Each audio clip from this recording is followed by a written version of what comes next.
अयोध्या कांड एक चत्वारिंशः सर्गः 41वां अध्याय। श्री राम के वनगमन से रनवास की स्त्रियों का विलाप तथा नगर निवासियों की शोकाकुल अवस्था। पुरुष सिंह श्री राम ने माताओं सहित पिता के लिए दूर से ही हाथ जोड़ रखे थे। उसी अवस्था में जब वे रथ द्वारा नगर से बाहर निकलने लगे, उस समय रनवास की रानियों में बड़ा हाहाकार मच गया। वे रोती हुई कहने लगी, हाय, जो हम अनाथ, दुर्बल और शोचनीय जनों की गति, सब सुखों की प्राप्ति कराने वाले और शरण, समस्त आपत्तियों से रक्षा कराने वाले थे, वे हमारे नाथ, मनोरथ पूर्ण करने वाले श्री राम कहाँ चले जा रहे हैं? जो किसी के द्वारा झूठा कलंक लगाए जाने पर भी क्रोध नहीं करते थे, क्रोध दिलाने वाली बातें नहीं कहते थे और रूठे हुए सभी लोगों को मनाकर प्रसन्न कर लेते थे।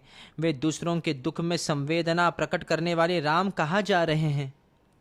जो महातेजस्वी महात्मा श्री राम अपनी माता कौशल्या के साथ जैसा बर्ताव करते थे, वैसा ही बर्ताव हमारे साथ भी करते थे, वे कहाँ चले जा रहे हैं? कैकेयी के द्वारा क्लेश में डाले गए महाराज के वन जाने के लिए कहने पर हम लोगों की अथवा समस्त जगत की रक्षा करने वाली श्री रघुवीर कहाँ चले जा रहे हैं? अहो, ये राजा बड़े बुद्धिहीन हैं, जो कि जगत के आश्रय भूत धर्मपरायण सत्यव्रती श्री राम को वनवास के लिए देश निकाला दे रहे हैं। इस प्रकार वे सब की सब रानियां बछड़ों से बिछुड़ी हुई गौओं की तरह दुख से आर्त होकर रोने और उच्च स्वर से क्रंदन करने लगी। अंतपुर में वह घोर आर्तनाद सुनकर पुत्र शोक से संतप्त हुए महाराज दशरथ बहुत दुखी हो गए। उस दिन अग्निहोत्र बंद हो गया। गृहस्थों के घर सूर्यदेव अस्ताचल को चले गए। हाथियों ने मुंह में लिया हुआ चारा छोड़ दिया। गौओं ने बछड़ों को दूध नहीं पिलाया और पहले पुत्र को जन्म देकर भी कोई माता प्रसन्न नहीं हुई। त्रिशंकु, मंगल, गुरु, बुध तथा अन्य समस्त ग्रह शुक्र, शनि आदि रात में वक्र गति से चंद्रमा के पास पहुंचकर दारुण क्रूर कांति युक्त होकर स्थित हो गए। नक्षत्रों की कांति फीकी पड़ गई और ग्रह निस्तेज हो गए। वे सब के सब आकाश में विपरीत मार्ग पर स्थित हो धूमाच्छन्न प्रतीत हो रहे थे। आकाश में छाई हुई मेघमाला वायु के वेग से उमड़े हुए समुद्र के समान प्रतीत होती थी। श्री राम के वन को जाते समय वह सारा नगर जोर जोर से हिलने लगा। वहां भूकंप आ गया। समस्त दिशाएं व्याकुल हो उठी, उनमें अंधकार सा छा गया। न कोई ग्रह प्रकाशित होता था, न नक्षत्र। सहसा सारे नागरिक दीन दशा को प्राप्त हो गए। किसी ने भी आहार या विहार में मन नहीं लगाया। अयोध्यावासी सब लोग शोक परंपरा से संतप्त हो निरंतर लंबी सांस खींचते हुए राजा दशरथ को कोसने लगे। सड़क पर निकला हुआ कोई भी मनुष्य प्रसन्न नहीं दिखाई देता था। सबका मुख आंसुओं से भीगा हुआ था और सभी शोक मग्न हो रहे थे। शीतल वायु नहीं चलती थी। चंद्रमा सौम्य नहीं दिखाई देता था। सूर्य भी जगत को उचित मात्रा में ताप या प्रकाश नहीं दे रहा था। सारा संसार भी व्याकुल हो उठा था। बालक माँ बाप को भूल गए। पतियों को स्त्रियों की याद नहीं आती थी और भाई भाई का स्मरण नहीं करते थे। सब कुछ छोड़कर केवल श्री राम का ही चिंतन करने लगे। जो श्री राम के मित्र थे वे सब तो और भी अपने सुध बुध खो बैठे थे। शोक के भार से आक्रांत होने के कारण वे रात में सोए तक नहीं। इस प्रकार सारी अयोध्यापुरी श्री राम से रहित होकर भय और शोक से प्रज्वलित सी होकर उसी प्रकार घोर हलचल में पड़ गई जैसे देवराज इंद्र से रहित हुई मेरु पर्वत सहित यह पृथ्वी डगमगाने लगती है। हाथी, घोड़े और सैनिकों सहित उस नगर में भयंकर आर्तनाद होने लगा। इस प्रकार श्री वाल्मीकि निर्मित रामायण आदि काव्य के अयोध्या कांड में 41वां सर्ग पूरा हुआ। द्विचत्वारिंशः सर्गः 42वां अध्याय। राजा दशरथ का पृथ्वी पर गिरना, श्री राम के लिए विलाप करना, कैकेयी को अपने पास आने से मना करना और उसे त्याग देना, कौशल्या और सेवकों की सहायता से उनका कौशल्या के भवन में आना और वहाँ भी श्री राम के लिए दुख का ही अनुभव करना। वन की ओर जाते हुए श्री राम के रथ की धूल जब तक दिखाई देती रही तब तक इक्ष्वाकु वंश के स्वामी राजा दशरथ ने उधर से अपनी आंखें नहीं हटाई। वे महाराज अपने अत्यंत धार्मिक प्रिय पुत्र को जब तक देखते रहे तब तक पुत्र को देखने के लिए उनका शरीर मानव पृथ्वी पर बढ़ रहा था। वे ऊंचे उठ उठ कर उनकी ओर निहार रहे थे। जब राजा को श्री राम के रथ की धूल भी नहीं दिखाई देने लगी तब वे अत्यंत आर्त और विषादग्रस्त हो पृथ्वी पर गिर पड़े। उस समय उन्हें सहारा देने के लिए उनकी धर्मपत्नी कौशल्या देवी दाहिनी बाह के पास आई और सुंदरी कैकेयी उनके वाम भाग में जा पहुंची। कैकेयी को देखते ही नय विनय और धर्म से संपन्न राजा दशरथ की समस्त इंद्रियां व्यथित हो उठी। वे बोल उठे, पाप पूर्ण विचार रखने वाली कैकेयी, तू मेरे अंगों का स्पर्श न कर। मैं तुझे देखना नहीं चाहता। तू न तो मेरी भार्या है और न बांधवी। जो तेरा आश्रय लेकर जीवन निर्वाह करते हैं मैं उनका स्वामी नहीं है और वे मेरे परिजन नहीं हैं। तूने केवल धन में आसक्त होकर धर्म का त्याग किया है, इसलिए मैं तेरा परित्याग करता हूं। मैंने जो तेरा पानी ग्रहण किया है और तुझे साथ लेकर अग्नि की परिक्रमा की है, तेरे साथ का वह सारा संबंध इस लोक और परलोक के लिए भी त्याग करता हूं। तेरा भरत भी यदि इस विघ्न बाधा से रहित राज्य को पाकर प्रसन्न हो तो वह मेरे लिए श्राद्ध में जो कुछ पिंड या जल आदि दान करे वह मुझे प्राप्त न हो। तदनंतर शोक से कातर हुई कौशल्या देवी उस समय धरती पर लौटने के कारण धूल से व्याप्त हुए महाराज को उठाकर उनके साथ राजभवन की ओर लौटी। जैसे कोई जानबूझकर स्वेच्छापूर्वक ब्राह्मण की हत्या कर डाले अथवा हाथ से प्रज्वलित अग्नि का स्पर्श कर ले और ऐसा करके संतत होता रहे, उसी प्रकार धर्मात्मा राजा दशरथ अपने ही दिए हुए वरदान के कारण वन में गए हुए श्री राम का चिंतन करके अनुतप्त हो रहे थे। राजा दशरथ बारंबार पीछे लौटकर रथ के मार्ग पर देखने का कष्ट उठाते थे। उस समय उनका रूप राहुग्रस्त सूर्य की भांति अधिक शोभा नहीं पाता था। वे अपने प्रिय पुत्र का बारंबार स्मरण करके दुख से आतुर हो विलाप करने लगे। वे बेटे की नगर की सीमा पर पहुंचा हुआ समझकर उस प्रकार कहने लगे, हाय, मेरे पुत्र को वन की ओर ले जाते हुए श्रेष्ठ वाहनों घोड़ों के पद चिन्ह तो मार्ग में दिखाई देते हैं, परंतु उन महात्मा श्री राम का दर्शन नहीं हो रहा है। जो मेरे श्रेष्ठ पुत्र श्री राम चंदन से चर्चित हो तकियों का सहारा लेकर उत्तम शैयाओं पर सुख से सोते थे और उत्तम अलंकारों से विभूषित सुंदरी स्त्रियां जिन्हें व्यंजन डुलाती थी, वे निश्चय ही आज कहीं वृक्ष की जड़ का आश्रय ले अथवा किसी काठ या पत्थर को सिर के नीचे रखकर भूमि पर ही शयन करेंगी। फिर अंगों में धूल लपेटे दिन की भांति लंबी सांस खींचते हुए वे उस शयन भूमि से उसी प्रकार उठेंगे जैसे किसी झरने के पास से गजराज उठता है। निश्चय वन में रहने वाले मनुष्य लोकनाथ महाभाव श्री राम को वहां से अनाथ की भांति उठकर जाते हुए देखेंगे। जो सदा सुख भोगने के ही योग्य हैं, वह जनक की प्यारी पुत्री सीता आज अवश्य ही कांटों पर पैर पड़ने से व्यथा का अनुभव करती हुई वन को जाएगी। वह उन वन के कष्टों से अनभिज्ञ हैं। वहाँ व्याघ्र आदि हिंसक जंतुओं का गंभीर तथा रोमांचकारी गर्जन तर्जन सुनकर निश्चय ही भयभीत हो जाएगी। अरे कैकेयी, तू अपनी कामना सफल कर ले और विधवा होकर राज्य भोग। मैं पुरुष सिंह श्री राम के बिना जीवित नहीं रह सकता। इस प्रकार विलाप करते हुए राजा दशरथ ने मरघट से नहाकर आए हुए पुरुष की भांति मनुष्यों की भारी भीड़ से घिरकर अपने शोकपूर्ण उत्तम भवन में प्रवेश किया। उन्होंने देखा अयोध्यापुरी के प्रत्येक घर का बाहरी चबूतरा और भीतरी भाग भी सूना हो रहा है, क्योंकि उन घरों में सब लोग श्री राम के पीछे चले गए थे। बाजार हाट बंद है। जो लोग नगर में हैं वे भी अत्यंत क्लांत, दुर्बल और दुख से आतुर हो रहे हैं तथा बड़ी बड़ी सड़कों पर भी अधिक लोग जाते आते नहीं दिखाई देते हैं। सारे नगर की यह अवस्था देखकर श्री राम के लिए ही चिंता और विलाप करते हुए राजा उसी तरह महल के भीतर गए जैसे सूर्य मेघों की घटा में छिप जाते हैं। श्री राम, लक्ष्मण और सीता से रहित वह राजभवन उस महान अक्षोभ्य जलाशय के समान जान पड़ता था जिसके भीतर के नाग को गरुड़ उठा ले गया हूँ। उस समय विलाप करते हुए राजा दशरथ ने गदगद वाणी में द्वारपालों से यह मधुर अस्पष्ट दीनता युक्त और स्वाभाविक स्वर से रहित बात की। मुझे शीघ्र ही श्री राम माता कौशल्या के घर में पहुंचा दो, क्योंकि मेरे हृदय को और कहीं शांति नहीं मिल सकती।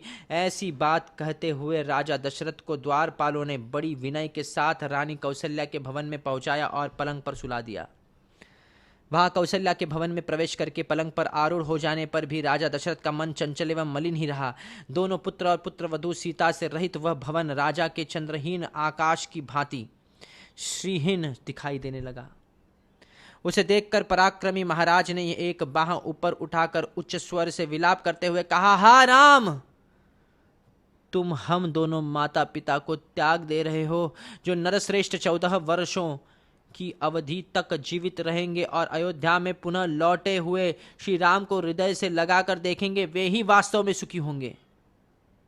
तदनंतर अपनी काल रात्रि के समान वह रात्रि आने पर राजा दशरथ ने आधी रात होने पर कौशल्या से इस प्रकार कहा, कौशल्ये, मेरी दृष्टि श्री राम के ही साथ चली गई है और वह अब तक नहीं लौटी है, अतः मैं तुम्हें देख नहीं पाता हूँ। एक बार अपने हाथ से मेरे शरीर का स्पर्श करो। शैया पर पड़े हुए महाराज दशरथ को श्री राम की ही चिंतन करते और लंबी सांस खींचते देख देवी कौशल्या अत्यंत व्यथित हो उनके पास आ बैठी और बड़े कष्ट से विलाप करने लगी। इस प्रकार श्री वाल्मीकि निर्मित रामायण आदि काव्य के अयोध्या कांड में 42वां सर्ग पूरा हुआ। शैया पर पड़े हुए राजा को पुत्र शोक से व्याकुल देख। 43वां सर्ग 43वां अध्याय महारानी कौशल्या का विलाप। शैया पर पड़े हुए राजा को पुत्र शोक से व्याकुल देख पुत्र के ही शोक से पीड़ित हुई कौशल्या ने महाराज से कहा, नरश्रेष्ठ, श्री राम पर अपना विष उंडेल कर टेढ़ी चाल से चलने वाली कई केंचुल छोड़कर नूतन शरीर से प्रकट हुई सर्पिणी की भांति अब स्वच्छंद विचरेगी। जैसे घर में रहने वाली दुष्ट सर्प बारंबार भय देता रहता है, उसी प्रकार श्री रामचंद्र को वनवास देकर सफल मनोरथ हुई सुभगा कई सदा सावधान होकर मुझे त्रास देती रहेगी। यदि श्री राम इस नगर में भीख मांगते हुए भी घर में रहते तथा अथवा मेरे पुत्र को कैकेयी का दास भी बना दिया गया होता, तो वैसा वरदान मुझे भी अभिष्ट होता, क्योंकि उस दशा में मुझे भी श्री राम का दर्शन होता रहता। श्री राम के वनवास का वरदान तो कैकेयी ने मुझे दुख देने के लिए ही मांगा है। कैकेयी ने अपनी इच्छा के अनुसार श्री राम को उनके स्थान से भ्रष्ट करके वैसा ही किया है, जैसे किसी अग्निहोत्री ने पर्व के दिन देवताओं को उनके भाग से वंचित करके राक्षसों को वह भाग अर्पित कर दिया हो। गजराज के समान मंद गति से चलने वाली वीर महाबाहु धनुधर श्री राम निश्चय ही अपनी पत्नी और लक्ष्मण के साथ वन में प्रवेश कर रहे होंगे। महाराज, जिन्होंने जीवन में कभी दुख नहीं देखे थे, उन श्री राम, लक्ष्मण और सीता को अपने कैकेयी की बातों में आकर वन में भेज दिया। अब उन बेचारों की वनवास के कष्ट भोगने के सिवा और क्या अवस्था होगी। रत्नतुल्य उत्तम वस्तुओं से वंचित वे तीनों तरुण सुखरूप फल भोगने के समय घर से निकाल दिए गए। अब वे बेचारे फल मूल का भोजन करके कैसे रह सकेंगे। क्या फिर मेरे शोक को नष्ट करने वाला वह शुभ समय आएगा जब मैं सीता और लक्ष्मण के साथ वन से लौटे हुए श्री राम को देखूंगी। कब वह शुभ अवसर प्राप्त होगा जबकि वीर श्री राम और लक्ष्मण वन से लौट आए। यह सुनते ही यशस्विनी अयोध्यापुरी के सब लोग हर्ष से उल्लसित हो उठेंगे और घर घर फहराए गए ऊंचे ऊंचे ध्वज समूह पुरी की शोभा बढ़ाने लगेंगे। नरश्रेष्ठ श्री राम और लक्ष्मण को पुनः वन से आया हुआ देख यह अयोध्यापुरी पूर्णिमा के उमड़ते हुए समुद्र की भांति कब हर्षोल्लास से परिपूर्ण होगी। जैसे सांड गाय को आगे करके चलता है, उसी प्रकार वीर महाबाहु श्री राम रथ पर सीता को आगे करके सब अयोध्यापुरी में प्रवेश करेंगे। अब यहाँ के सहस्त्रों मनुष्य पुरी में प्रवेश करते और राजमार्ग पर चलते हुए मेरे दोनों शत्रु दमन पुत्रों पर लावा की वर्षा करेंगे। उत्तम आयुध एवं खड्ग लिए शिखर युक्त पर्वतों के समान प्रतीत होने वाले श्री राम और लक्ष्मण सुंदर कुंडलों से अलंकृत हो कब अयोध्यापुरी में प्रवेश करते हुए मेरे नेत्रों के समक्ष प्रकट होंगे। कब ब्राह्मणों की कन्याएं हर्षपूर्वक फूल और फल अर्पण करती हुई अयोध्यापुरी की परिक्रमा करेंगी? कब ज्ञान में बढ़ चढ़े और अवस्था में देवताओं के समान तेजस्वी धर्मात्मा श्री राम उत्तम वर्षा की भांति जन समुदाय का लालन करते हुए यहाँ पधारेंगे? वीर, इसमें संदेह नहीं कि पूर्व जन्म में मुझ नीच आचार विचार वाली नारी ने बछड़ों के दूध पीने के लिए उद्यत होते ही उनकी माताओं के स्तन काट दिए होंगे। पुरुष सिंह, जैसे किसी सिंह ने छोटे से बछड़े वाली वत्सला गौ को बलपूर्वक बछड़े से हीन कर दिया हो, उसी प्रकार कैकेयी ने मुझे बलात् अपने बेटे से विलग कर दिया है। जो उत्तम गुणों से युक्त और संपूर्ण शास्त्रों में प्रवीण है, उन अपने पुत्र श्री राम के बिना मैं एक लौते बेटे वाली मां जीवित नहीं रह सकती। अब प्यारे पुत्र श्री राम और महाबली लक्ष्मण को देखे बिना मुझ में जीवित रहने की कुछ भी शक्ति नहीं है। जैसे ग्रीष्म ऋतु में उत्कृष्ट प्रभाव वाले भगवान सूर्य अपनी किरणों द्वारा इस पृथ्वी को अधिक ताप देते हैं, उसी प्रकार यह पुत्र शोक जनित महान अहित कारक अग्नि आज मुझे जलाए दे रही है। इस प्रकार श्री वाल्मीकि निर्मित रामायण आदि काव्य के अयोध्या कांड में 43वां सर्ग पूरा हुआ। चतुश्चत्वारिंशः सर्गः 44वां अध्याय। सुमित्रा का कौशल्या को आश्वासन देना। नारियों में श्रेष्ठ कौशल्या को इस प्रकार विलाप करती देख धर्मपरायणा सुमित्रा यह धर्मयुक्त बात बोली। आर्य, तुम्हारे पुत्र श्री राम उत्तम गुणों से युक्त और पुरुषों में श्रेष्ठ हैं, उनके लिए इस प्रकार विलाप करना और दीनतापूर्वक रोना व्यर्थ है। इस तरह रोने धोने से क्या लाभ? बहिन, जो राज्य छोड़कर अपने महात्मा पिता को भली भांति सत्यवादी बनाने के लिए वन में चले जाए, वे तुम्हारे महाबली श्रेष्ठ पुत्र श्री राम उस उत्तम धर्म में प्रकार से पालन किया है तथा जो परलोक में भी सुखमय फल प्रदान करने वाला है, ऐसे धर्मात्मा के लिए कदापि शोक नहीं करना चाहिए। निष्पाप लक्ष्मण समस्त प्राणियों के प्रति दयालु हैं, वे सदा श्री राम के प्रति उत्तम बर्ताव करते हैं, अतः उन महात्मा लक्ष्मण के लिए यह लाभ की ही बात है। विदेह नंदिनी सीता भी जो सुख भोगने के ही योग्य है, वनवास के दुखों को भली भांति सोच समझकर ही तुम्हारे धर्मात्मा पुत्र का अनुसरण करती है। जो प्रभु संसार में अपनी कीर्तिमयी पताका फहरा रहे हैं और सदा सत्यव्रत के पालन में तत्पर रहते हैं, उन धर्म स्वरूप तुम्हारे पुत्र श्री राम को कौन सा श्रेय प्राप्त नहीं हुआ है? श्री राम की पवित्रता और उत्तम महात्म्य को जानकर निश्चय ही सूर्य अपनी किरणों द्वारा उनके शरीर को संतप्त नहीं कर सकते। सभी समयों में वनों से निकली हुई उचित सर्दी और गर्मी से युक्त सुखद एवं मंगलमय वायु श्री रघुनाथ जी की सेवा करेगी। रात्रिकाल में धूप का कष्ट दूर करने वाली शीतल चंद्रमा सोते हुए निष्पाप श्री राम का अपने किरण रूपी करों से आलिंगन और स्पर्श करके उन्हें आह्लाद प्रदान करेगी। श्री राम के द्वारा रणभूमि में तीमी ध्वज शंबर के पुत्र दानवराज सुबाहु को मारा गया देख विश्वामित्र जी ने उन महातेजस्वी वीर को बहुत से दिव्यास्त्र प्रदान किए थे। वे पुरुष सिंह श्री राम बड़े शूरवीर हैं। वे अपने ही बाहुबल का आश्रय लेकर जैसे महल में रहते थे, उसी तरह वन में भी निडर होकर रहेंगे। जिनके बाणों का लक्ष्य बनकर सभी शत्रु विनाश को प्राप्त होते हैं, उनके शासन में यह पृथ्वी और यहाँ के प्राणी कैसे नहीं रहेंगे? श्री राम की जैसी शारीरिक शोभा है, जैसा पराक्रम है और जैसा कल्याणकारिणी शक्ति है, उसे जान पड़ता है कि वे वनवास से लौटकर शीघ्र ही अपना राज्य प्राप्त कर लेंगे। देवी, श्री राम सूर्य के भी सूर्य प्रकाशक और अग्नि के भी अग्नि दाहक है। वे प्रभु के भी प्रभु, लक्ष्मी के भी उत्तम लक्ष्मी और क्षमा की भी क्षमा है। इतना ही नहीं, वे देवताओं के भी देवता तथा भूतों के भी उत्तम भूत है। वे वन में रहे या नगर में, उनके लिए कौन से चराचर प्राणी दोषावह हो सकते हैं?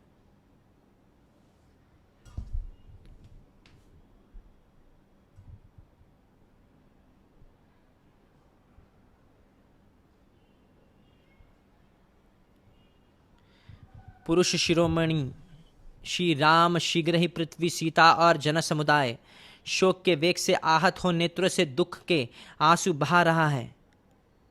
कुश और चीर धारण करके वन को जाते हुए जिन अपराजित नित्य विजयी वीर के पीछे पीछे सीता के रूप में साक्षात लक्ष्मी ही गई है, उनके लिए क्या दुर्लभ है। जिनके आगे धनुर्धारियों में श्रेष्ठ लक्ष्मण स्वयं बाण और खड्ग आदि अस्त्र लिए जा रहे हैं, उनके लिए जगत में कौन सी वस्तु दुर्लभ है।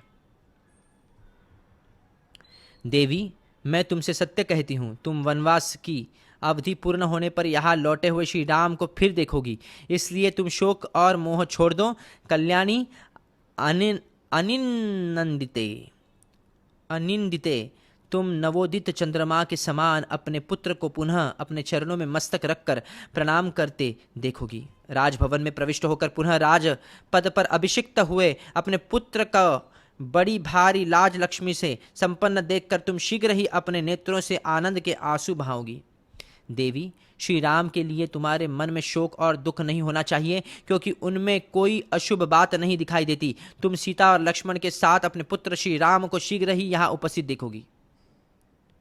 पाप रहित देवी, तुम्हें तो इन सब लोगों को धैर्य बांधना चाहिए, फिर स्वयं ही इस समय अपने हृदय में इतना दुख क्यों करती हो। देवी, तुम्हें शोक नहीं करना चाहिए, क्योंकि तुम्हें रघुकुल नंदन राम जैसा बेटा मिला है। श्री राम से कोई नहीं है, राम से बढ़कर कोई नहीं है। जैसे वर्षा काल के मेघों की घटा जल की वृष्टि करती है, उसी प्रकार तुम सुहृदों सहित अपने पुत्र श्री राम को अपने चरणों में प्रणाम करते देख शीघ्र ही आनंद पूर्वक आंसुओं की वर्षा करोगी। तुम्हारे वरदायक पुत्र पुनः शीघ्र ही अयोध्या में आकर अपने मोटे मोटे कोमल हाथों द्वारा तुम्हारे दोनों पैरों को दबाएंगे। जैसे मेघमाला पर्वत को नहलाती है, उसी प्रकार तुम अभिवादन करके नमस्कार करते हुए सुहृदों सहित अपने शूरवीर पुत्र आनंद के आंसुओं से अभिषेक करोगी। बातचीत करने में कुशल, दोष रहित तथा रमणीय रूप वाले देवी सुमित्रा इस प्रकार तरह तरह की बातों से श्री राम माता कौशल्या को आश्वासन देते हुए उपर्युक्त बातें कहकर चुप हो गई। लक्ष्मण की माता का वह वचन सुनकर महाराज दशरथ की पत्नी तथा श्री राम की माता कौशल्या का सारा शोक उनके शरीर मन में ही तत्काल विलीन हो गया। ठीक उसी तरह जैसे शरद ऋतु का थोड़े जल वाला बादल शीघ्र ही छिन्न भिन्न हो जाता है। इस प्रकार श्री वाल्मीकि निर्मित रामायण आदि काव्य के अयोध्या कांड में 44वां सर्ग पूरा हुआ। पंचचत्वारिंशः सर्ग, 45वां अध्याय। श्री राम का पूर्ववासियों से भरत और महाराज दशरथ के प्रति प्रेम भाव रखने के अनुरोध करते हुए लौट जाने के लिए कहना। नगर के वृद्ध ब्राह्मणों का श्री राम से लौट चलने के लिए आग्रह करना तथा उन सबके साथ श्री राम का तमसा तट पर पहुंचना।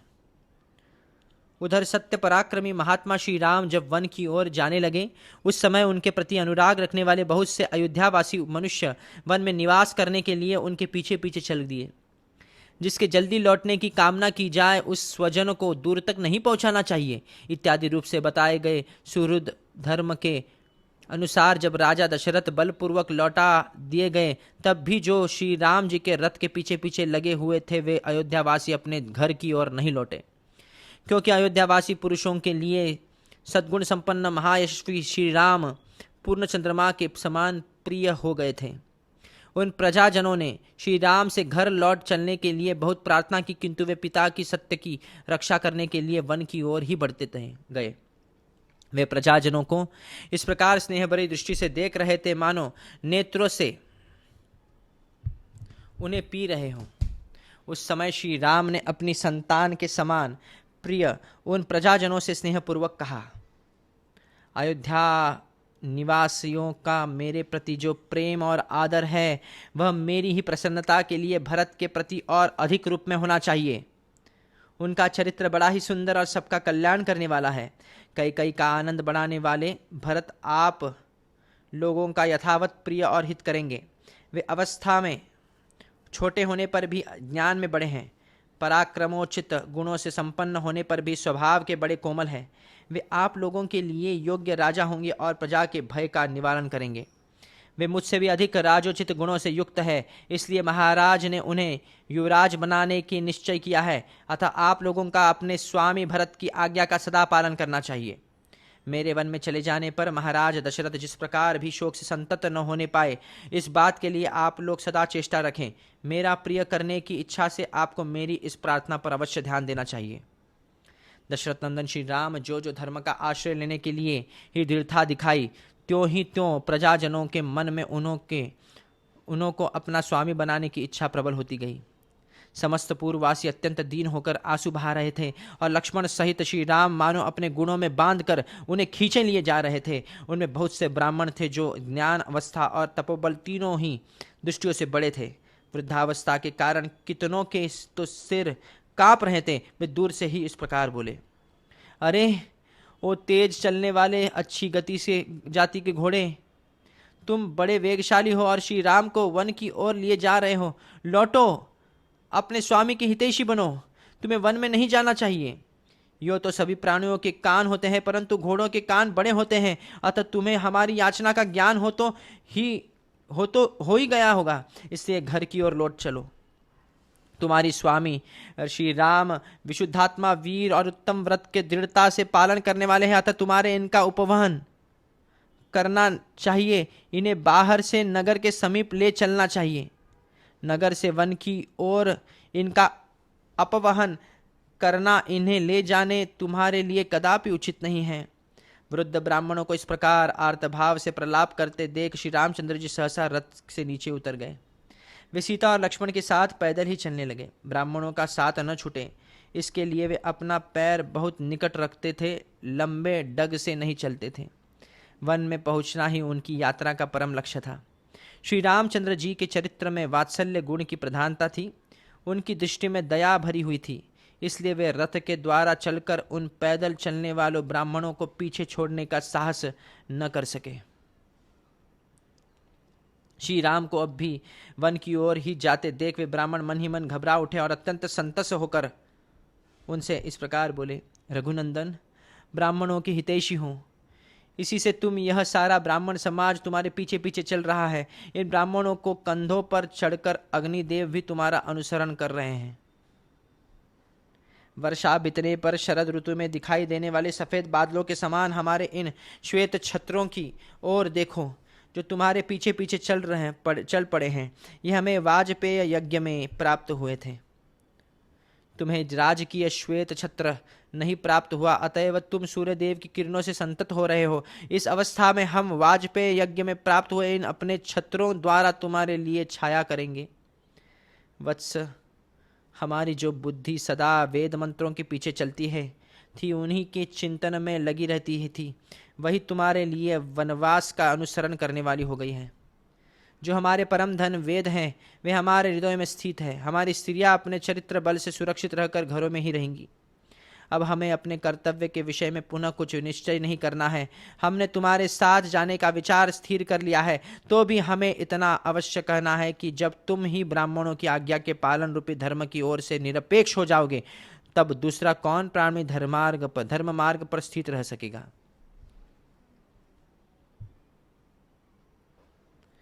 सदाचार का पोषण करने वाले श्री राम हमारे सिर के बाल पककर हंस के समान सफेद हो गए हैं और पृथ्वी पर पड़कर साष्टांग प्रणाम करने से इनमें धूल भर गई है। हम अपने ऐसे मस्तकों को झुकाकर तुमसे याचना करते हैं कि तुम घर को लौट चलो। वे तत्वज्ञ ब्राह्मण यह जानते थे कि श्री राम साक्षात भगवान विष्णु है, इसलिए उनका श्री राम के प्रति प्रणाम करना दोष की बात नहीं है। इतने में भी जब श्री राम नहीं रुके, तब वे ब्राह्मण बोले, वत्स, जो लोग यहाँ आए हैं, इनमें बहुत से ऐसे ब्राह्मण हैं जिन्होंने यज्ञ आरंभ कर दिया है, अतः अब इनके यज्ञों की समाप्ति तुम्हारे लौटने पर ही निर्भर है। संसार के स्थावर और जंगम सभी प्राणी तुम्हारे प्रति भक्ति रखते हैं। वे सब तुमसे लौट चलने की प्रार्थना कर रहे हैं। अपने उन भक्तों पर तुम अपना स्नेह दिखाओ। ये वृक्ष अपनी जड़ों के कारण अत्यंत वेगहीन है, इससे तुम्हारे पीछे नहीं चल सकते, परंतु वायु के वेग से इनमें जो सनसनाहट पैदा होती है, उनके द्वारा ये ऊंचे वृक्ष मानो तुम्हें पुकार रहे हो, तुमसे लौट चलने की प्रार्थना कर रहे हैं। जो सब प्रकार की चेष्टा छोड़ चुके हैं, चारा चुगने के लिए भी कहीं उड़कर नहीं जाते हैं और निश्चित रूप से वृक्ष के एक स्थान पर ही पड़े रहते हैं, वे पक्षी भी तुमसे लौट चलने के लिए प्रार्थना कर रहे हैं, क्योंकि तुम समस्त प्राणियों पर कृपा करने वाले हो। इस प्रकार श्री राम से लौटने के लिए पुकार मचाते हुए उन ब्राह्मणों पर मानो कृपा करने के लिए मार्ग में तमसा नदी दिखाई दी, जो अपने तिर्यक प्रवाह तिरछी धारा से श्री रघुनाथ जी को रोकती हुई सी प्रतीत होती थी। वहां पहुंचने पर सुमंत्र ने भी थके हुए घोड़ों को शीघ्र ही रथ से खोलकर उन सबको टहलाया, फिर पानी पिलाया और नहलाया, तत्पश्चात तमसा के निकट ही चरने के लिए छोड़ दिया। इस प्रकार श्री वाल्मीकि निर्मित रामायण आदि काव्य के अयोध्या कांड में 45वां सर्ग पूरा हुआ।